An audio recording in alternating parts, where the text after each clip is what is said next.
रात के 10 बज चुके हैं और मैं हूं आप सभी का अपना शाविज़ मलिक और हाजिर हूं आप लोग के सामने फिर से एक क्राइम की कहानी को लेके, एक क्राइम की घटना को लेके।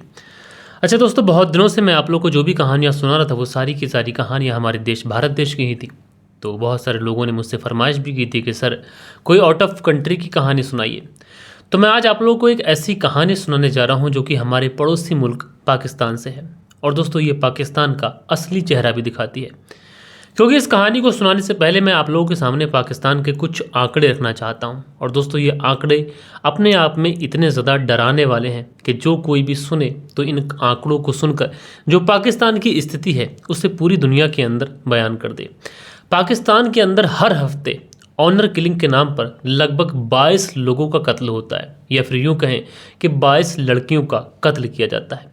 साल 2004 से साल 2000 तक के अगर पाकिस्तान के आंकड़ों के मुताबिक ही देखें हम लोग, जो पाकिस्तान के मानवाधिकार के आंकड़े हैं उसके मुताबिक 15,222 ऑनर किलिंग जो है वो हुई है। आप अंदाज़ा लगा सकते हैं, यानी 1170 आप सालाना ऑनर किलिंग के मामले देख सकते हैं। और उसके बाद में हफ्ते में लगभग 22 और तकरीबन 3 हर डेली ऑनर किलिंग के मामले सामने आते हैं। अच्छा, ये मामले जो है आप लोग को भले ही तादाद में थोड़े दिखाई पड़े, लेकिन पाकिस्तान की आबादी को देखते हुए ये आंकड़े दुनिया में बहुत ज़्यादा हैं। और दोस्तों, आज मैं आप लोग को पाकिस्तान की जो कहानी सुनाऊंगा, इस कहानी को सुनकर आप लोग सोचने और समझने पे मजबूर हो जाएंगे कि किसी इंसान को अपनी इज्जत की ज़िंदगी जीना भी पाकिस्तान के अंदर ये भी अधिकार नहीं है। तो पूरी कहानी सिलसिलेवार तरीके से मैं आप लोग को सुनाऊंगा, बस आप लोग इस वीडियो में अंत तक बने रहिएगा। दोस्तों, वो दिन था 11 जुलाई साल 2021 का। पाकिस्तान में लाहौर पुलिस के पास में एक फ़ोन पहुंचता है। फ़ोन करने वाला व्यक्ति बताता है कि साहब, मेरा नाम नसीर है, उम्र लगभग 25 साल के आसपास है। मैं अपनी बहन नायाब नदीम से मिलने के लिए आया हुआ था। और जब मैं नायाब नदीम के दरवाजे पे आया तो मैंने बहुत ज़्यादा दरवाज़ा उसका खटखटाया, लेकिन किसी ने भी दरवाज़ा नहीं खोला। उसके बाद में मुझे स्थिति थोड़ी संदिग्ध दिखाई पड़ी, तो मैंने सोचा कि क्या हुआ कि मेरी बहन दरवाज़ा नहीं खोल रही है। उसके बाद मैं पीछे के रास्ते से जब मैं अपनी बहन के घर में घुसता हूँ तो अंदर का जो दृश्य होता है उसे देखने के बाद मैं विचलित हो जाता हूँ। दरअसल मेरी बहन नायाब नदीम ज़मीन पर पड़ी हुई है और उसके जिस्म पर एक भी कपड़ा नहीं है। पूरे घर के अंदर सामान बिखरा पड़ा है। लिहाजा जैसे ये स्थिति पुलिस वालों को ये जो नसीर नाम का व्यक्ति था जब ये बताता है तो पुलिस तुरंत मौके पर पहुंच जाती है। अब दोस्तों, पुलिस जब वहां पर पहुंचती है तो वाकई पुलिस जब उस डेड बॉडी को देखती है तो बड़ा घबरा जाती है। दरअसल ये जो व्यक्ति नसीर था, इसने नायाब नदीम की डेड बॉडी को किसी कपड़े से ढक दिया था, बाकी उसके जिस्म पर कोई भी कपड़ा नहीं था। एंड उसके बाद में पुलिस वाले नायाब नदीम की डेड बॉडी को तो लेते हैं, उसे पोस्टमार्टम के लिए तो भेजते हैं, लेकिन सबसे पहले इसी नसीर से पूछताछ करते हैं कि तुम आए थे तो यहाँ पर तुमने क्या कुछ देखा। तो नसीर बताता है कि मेरी 29 साल की बहन नायाब नदीम, मैं जब आया तो मैंने उसके घर पे काफ़ी ज़्यादा दस्तक दी, काफ़ी ज़्यादा आवाज़ लगाई, लेकिन जब अंदर से कोई भी रिस्पांस नहीं मिला तो मैं पीछे की खिड़की से देखने की कोशिश करने लगा। जब मैंने पीछे की खिड़की से देखा तो अंदर का जो दृश्य होता है ये डराने वाला होता है, इसीलिए मैंने आप लोग को फ़ोन किया। दरअसल जो नायाब नदीम है इस नसीर की सौतेली बहन है, उम्र लगभग 29 वर्ष के आसपास है, और ये इसी कराची के जो हाउसिंग डिफेंस हाउसिंग कॉलोनी है इसी में किराए का मकान लेकर रहती है, और ये एक्टिंग और मॉडलिंग का काम करती है। दोस्तों, पुलिस वाले नायाब नदीम के केस में इन्वेस्टिगेशन करें, छानबीन करें, उससे पहले हम लोग एक बार नायाब नदीम के बारे में जान लेते हैं। नायाब नदीम पाकिस्तान के अंदर साल 1992 में पैदा होती है। बचपन से ही देखने में बहुत ज़्यादा खूबसूरत थी और नायाब नदीम को मनोरंजन की दुनिया में आगे बढ़कर काम करने का बहुत ज़्यादा शौक था। उसकी दिलचस्पी थी कि वो मॉडलिंग करे और एक्टर बने। नायाब नदीम के परिवार में उसके पिता, और कहा जाता है कि उसके पिता ने 2 शादी की थी। नायाब नदीम के पिता ने जो दूसरी बारी शादी की थी उससे नायाब नदीम के 2 सौतेले भाई थे, एक था नसीर, एक था असलम। नसीर की उम्र अब तकरीबन 25 साल के आसपास हो चुकी थी, असलम की उम्र तकरीबन अब 23 साल के आसपास हो चुकी थी। नायाब नदीम चूँकि बचपन से ही देखने में खूबसूरत थी तो इसकी दिलचस्पी मॉडलिंग और एक्टिंग के प्रति ज़्यादा थी, और ये हमेशा घर वालों के सामने भी यही कहा करती थी कि मुझे बड़े होकर मॉडलिंग और एक्टिंग करनी है। लेकिन नायाब नदीम का जो परिवार था ये बहुत ज़्यादा सख्त था और नायाब नदीम के इस फैसले से बहुत ज़्यादा अगेंस्ट था, और इस परिवार का ये मानना था कि इस तरीके के काम बहुत ही छोटे और बहुत ही तुच्छ परिवारों की लड़कियाँ करती हैं। तुम इस तरीके के काम करोगी, ये हमें और हमारे परिवार को बिल्कुल शोभा नहीं देगा। लेकिन दोस्तों, जैसे जैसे समय गुजरता है, नायाब नदीम चूँकि उसको तो सपना यही था कि वो किसी तरीके से अपना जो उसने सपना देखा है उस सपने को साकार करे, और साल 2015 में उसे एक बड़ा ऑफर मिल जाता है। इधर परिवार में लगातार इस बात को लेकर कलह हुआ करता था, विवाद हुआ करता था। इस वजह से नायाब नदीम साल 2016 में जब उसको ऑफर मिलता है, अच्छे पैसे कमाने लगी थी, तो साल 2017 में ये अपना घर छोड़ देती है और लाहौर के DHA यानी डिफेंस हाउसिंग सोसाइटी में ये एक मकान ले लेती है और वहीं पर रहने लग जाती है।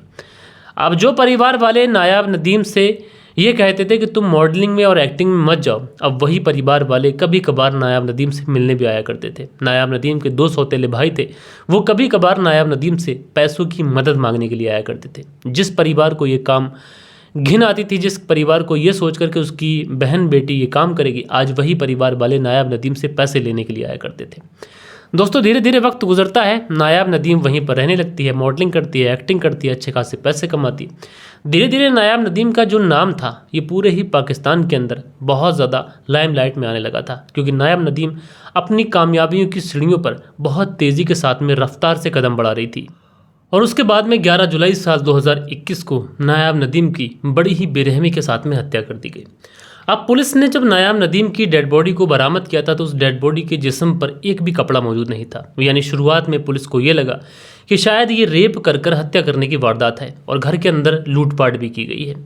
पुलिस सबसे पहले उस पूरे घर को बहुत ही बारीकी से चेक करती है, एंड जब उस घर को बहुत ही बारीकी से चेक किया जाता है तो पुलिस को उस घर के अंदर सारा सामान तितर बितर मिलता है, एंड उसके विंडो का एक कांच टूटा हुआ मिलता है। तो पुलिस को ये लगता है कि शायद इस घर के अंदर कोई ज़ोर ज़बरदस्ती घुसने के बाद में उसने नायाब नदीम के साथ में हाथापाई की, बाद में ज़ोर ज़बरदस्ती उसका रेप किया, रेप कर कर उसकी हत्या कर दी और बाद में घर से लूटपाट कर कर वो निकल गया।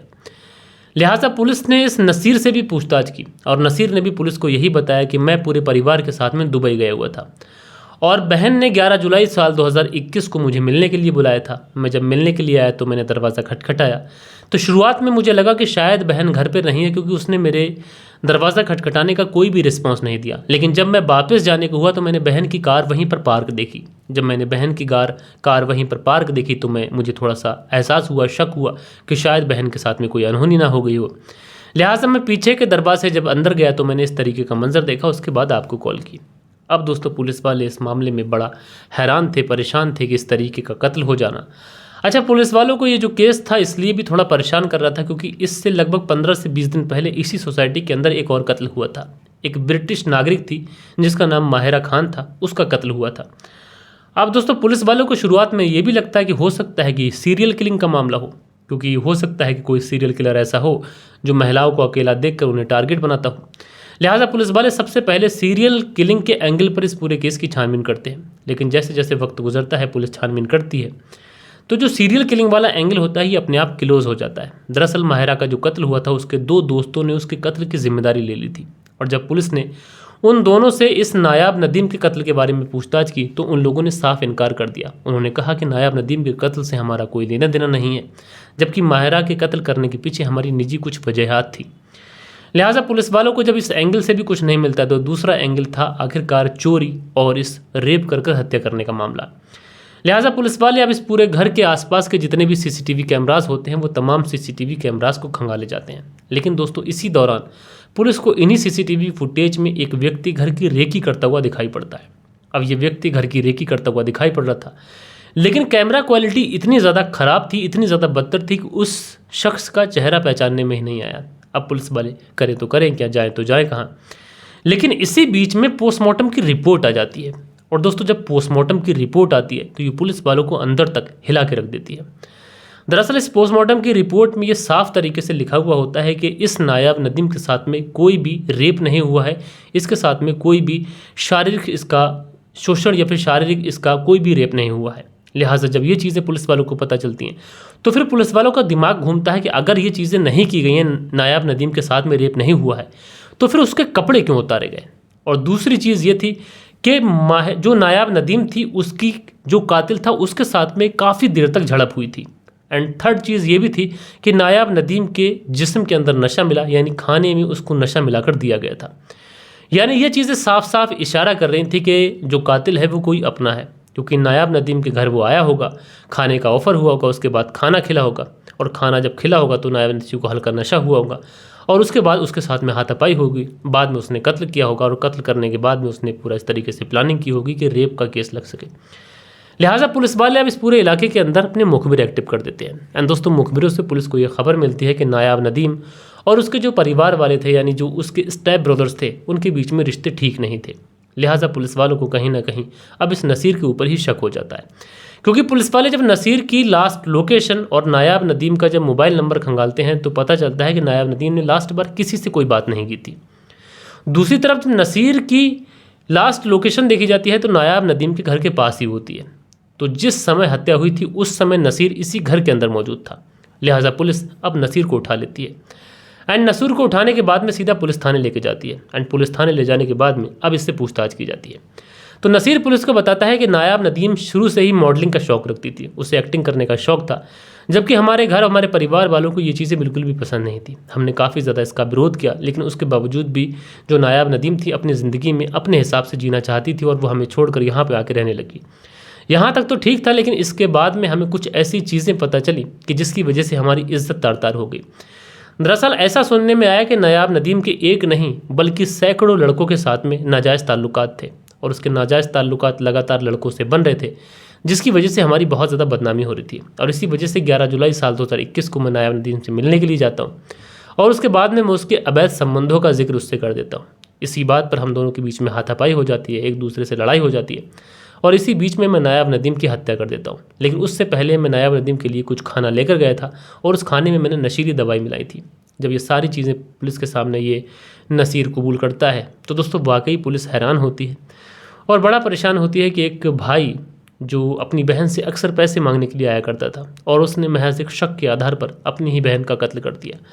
तो दोस्तों, आप लोगों ने देखा कि पाकिस्तान के अंदर ऑनर किलिंग के मामले लगातार आते रहते हैं, जिसमें परिवार अपनी इज्जत और अपनी मान मर्यादाओं के लिए बेटियों का कत्ल कर देते हैं। तो दोस्तों, आप लोग इस पूरी कहानी के बारे में क्या सोचते हैं, कमेंट्स करके ज़रूर से ज़रूर बताइएगा। बाकी कल के दिन आप लोगों के जो भी कुछ कमेंट्स थे, वक्त होता है कि आप लोग के कमेंट्स पढ़ लिए जाएं। सो दोस्तों, कल के दिन जो कमेंट्स आए जिसमें बाबूजी अंसारी हैं, लिखते हैं बहुत ही बेहतरीन कहानी है, तो बाबूजी अंसारी जी आपका बहुत शुक्रिया। सुरेंद्र शर्मा हैं, लिखते हैं नमस्ते मलिक भाई साहब, तो सुरेंद्र शर्मा जी आपका शुक्रिया। गोंडनवाल जी कमेंट्स करते हैं, गोंडनवाल जी आपका बहुत शुक्रिया। जावेद अंसारी जी कमेंट्स करते हैं, जावेद अंसारी जी आपका बहुत बहुत शुक्रिया। हसीबुल अंसारी जी लिखते हैं तो बहुत बहुत शुक्रिया हसीबुल अंसारी जी। मंसूरी भाईजान हैं, बहुत प्यारा सा कमेंट्स करते हैं, शुक्रिया। जयप्रकाश सिंह जी कमेंट्स करते हैं, लिखते हैं आपकी आवाज़ मुझे बहुत पसंद है, तो जयप्रकाश सिंह जी आपका शुक्रिया। ए खान जी कमेंट्स करते हैं, तो ए खान जी बहुत शुक्रिया। जयप्रकाश जी नमस्कार करते हैं, तो भैया नमस्कार, आपका बहुत बहुत शुक्रिया। दिनेश कुमार जी हैं, लिखते हैं नमस्कार भैया, तो भैया आपका बहुत बहुत शुक्रिया। उसके बाद में अगला जो कमेंट्स हसीबुल अंसारी का है, तो हसीबुल अंसारी जी आपका बहुत बहुत शुक्रिया। गफ़्फ़ार खान है, लिखते हैं नाइस स्टोरी सर, तो गफ़्फ़ार खान जी आपका बहुत बहुत शुक्रिया। आदर्श यादव हैं, लिखते हैं भैया लव यू, तो आदर्शी भाई आपका बहुत बहुत शुक्रिया और मेरी आवाज़ की बहुत तारीफ़ करते हैं। पीके शर्मा हैं, प्यारा से कमेंट्स करते हैं, बहुत शुक्रिया। लईक अब्बास गुलिस्तानाज बागपत यूपी से कहानी सुनते हैं, बहुत शुक्रिया। स्वप्ना जेना करके आइडिया लिखते हैं, सर आपका वीडियो बहुत अच्छा लगता है, तो स्वप्ना जी आपका शुक्रिया। शान आलम हैं और यूपी से कहानी सुनते हैं संभल से, भाई बहुत बहुत शुक्रिया। शाकिर हुसैन है, प्यारा सा कमेंट्स करते हैं, शाकिर हुसैन जी शुक्रिया। साहिल खान जी प्यारा सा कमेंट्स करते हैं, बहुत शुक्रिया। हसीबुल अंसारी जी कमेंट्स करते हैं, बहुत शुक्रिया। लईक अब्बास गुलिस्तानाज बागपत यूपी से कमेंट्स करते हैं, बहुत शुक्रिया। मोहम्मद रियाज कमेंट्स करते हैं बिहार सिवान से, बहुत शुक्रिया भाई। ए खान जी कमेंट्स करते हैं, भाई बहुत बहुत शुक्रिया। अब्दुल्ला अंसारी कमेंट्स करते हैं मेबास से, बहुत बहुत शुक्रिया भाई। उसके बाद में हसीबुल अंसारी प्यारा सा कमेंट्स करते हैं, बहुत शुक्रिया। उसके बाद में अरुणाक हैं, लिखते हैं कहानी सुनकर रिश्तों पर विश्वास नहीं रहा, भाई बहुत शुक्रिया। शाकिर हुसैन जी प्यारा सा कमेंट्स करते हैं, नसीर अहमद जी प्यारा सा कमेंट्स करते हैं, भाई बहुत बहुत शुक्रिया। मंसूरी भाईजान लिखते हैं, बहुत बहुत शुक्रिया। करण रावत जी कमेंट्स करते हैं, मोहम्मद रहमतुल्लाह कमेंट्स करते हैं, तो भाई आपका भी बहुत बहुत शुक्रिया। लईक अब्बास जी, आदर्श यादव जी आपका बहुत बहुत शुक्रिया। मंसूरी भाईजान, हसीबुल अंसारी आपका भी बहुत बहुत शुक्रिया। पीके शर्मा जी आपका भी बहुत बहुत शुक्रिया। राजपुरा खबरनामा है जो शाबिज़ भाई को सलाम करते हैं, तो भाई वालेकुम सलाम, आपका बहुत बहुत शुक्रिया। राजपुरा खबरनामा जी। साजिद जी हैं, कमेंट्स करते हैं, बहुत शुक्रिया। सुनील त्यागी जी बुलंदशहर से कमेंट करते हैं, बहुत शुक्रिया। अरुण ठाकुर जी कमेंट्स करते हैं, भाई बहुत बहुत शुक्रिया। साहिल खान कमेंट्स करते हैं, भाई साहिल खान जी आपका भी शुक्रिया। उसके बाद में स्वप्ना जेना है, लिखते हैं सर मैं उड़ीसा से हूँ, तो स्वप्ना जाना जी आपका शुक्रिया। उसके बाद में डिम्पल शेरपा करके आईडी है, लिखते हैं आपका कहानी 6 मिनट का है, आप इसे थोड़ा सा और बढ़ाइए। जी मैं कोशिश करूँगा। अरबाज़ मोस्टर करके आईडी है, लिखते हैं बहुत बहुत शुक्रिया और ये कहते हैं कि आज शम्स ताहिर खान सर ने भी वही कहानी सुनाई है। जी शुक्रिया आपका। अरुण जी कमेंट्स करते हैं, बहुत शुक्रिया। और ये लिखते हैं अरुण जी की खांसी आ गई भाई, तो क्या ही किया जाए, खांसी आ सकती है। व्यूज़ नहीं आ रहे हैं आपकी वीडियोस पर जितना आना चाहिए। अरुण जी क्या करें, परेशान हैं आप, लाइक करें, कमेंट्स करें ज़्यादा से ज़्यादा। राजकिशोर चौरसिया जी अपना प्यारा सा कमेंट्स करते हैं, बहुत शुक्रिया। अरुण जी हैं, लिखते हैं मैं अरुणा हूँ भाई, अरुण नहीं, तो अरुणा जी आपका बहुत बहुत शुक्रिया। मैं माफ़ी चाहता हूँ कि आपका नाम मैंने गलत तरीके से लिया। मोहम्मद सूरज हैं, अपना प्यारा सा कमेंट्स करते हैं, शुक्रिया। अरुणा जी कमेंट्स करते हैं, बहुत शुक्रिया। उसके बाद में अगला जो कमेंट्स है सुमित शर्मा का लिखते हैं, ये बात गलत है कि आज के टाइम में कोई चाचा अपने भतीजे को और प्यार नहीं करता, सिर्फ पैसे से प्यार है। मेरा भी एक बेटा है और सालों बाद हुआ है, 3 अंकल हैं और तीनों यही सोचते हैं कि कहाँ से बेटा हो गया, बेटा नहीं होता तो प्रॉपर्टी हमारी हो जाती। तो प्रॉपर्टी का मामला ये थोड़ा फंस गया इसमें, लेकिन ज़्यादातर चाचा अपने भतीजों को प्यार ही करते हैं। प्रमोद कुमार हैं जो अपना प्यारा सा कमेंट्स करते हैं, बहुत शुक्रिया। एक खान जी कमेंट्स करते हैं, बहुत शुक्रिया। दीपा बगर हैं, कमेंट्स करते हैं, बहुत शुक्रिया। तनवी जी सलाम करती हैं, वालेकुम सलाम। और उसके बाद में करण रावत जी कमेंट्स करते हैं, अरुणा जी कमेंट्स करते हैं, करण रावत जी कमेंट्स करते हैं, करण रावत जी अगला कमेंट्स करते हैं, मोहम्मद जोरस जी कमेंट्स करते हैं, करण रावत जी एक और कमेंट्स करते हैं, श्याम कुमार कमेंट करते हैं और करण रावत जी एक और कमेंट्स करते हैं। तो करण रावत जी आपका तहे दिल से शुक्रगुजार हूँ कि आपने मेरे चैनल पर तकरीबन 6 से 7 कमेंट किए हैं। मंसूरी भाईजान ने भी बहुत ज़्यादा कमेंट किए।